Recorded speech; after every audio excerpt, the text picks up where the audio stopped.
இருக்கு, எல்லாம் சேஃப் இருக்கு. வெறியும் நம்ம வாய் வார்த்தையா பேசுறது மட்டும் இல்ல, பாதுகாப்பு கொடுக்கணும். பெண்களுக்கு முக்கியமா பாதுகாப்பு வேணும், பிஞ்சு குழந்தைங்களுக்கு பாதுகாப்பு வேணும், வயசானவங்களுக்கு பாதுகாப்பு வேணும். கல்யாணம் பண்ணி வேலைக்கு போறாங்க நிறைய பேர் லேடிஸுங்க. எதுக்கு? தன்னோட வயிற்று பொழப்புக்காகவும் தன்னோட குடும்ப பாரத்தை குறைக்கிறதுக்காகவும் நிறைய பெண்கள் வேலைக்கு போறாங்க. அவங்களுக்கு எங்க இன்னைக்கு பாதுகாப்பு இருக்கு?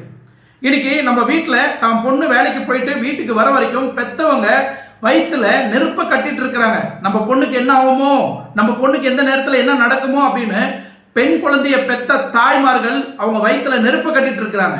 இதுக்கெல்லாம் எப்படி பதில் சொல்ல போறீங்க? யார் பதில் சொல்ல போறது? இந்த கொலைக்கு யார் காரணம்? சமுதாயம் காரணமா, இல்ல தனிப்பட்ட கருத்து வேறுபாடு காரணமா, இல்ல தனிப்பட்ட தன்னோட சுய இன்பத்துக்காகவும் தன்னோட சுய லாபத்துக்காகவும் எதுக்கு இந்த கொலை நடக்கணும்? இவனுக்கு யார் இந்த அளவுக்கு தைரியம் கொடுக்கறாங்க? அப்போ தமிழ்நாட்டோட சட்ட திட்டங்கள் சீரியஸா இல்லையா?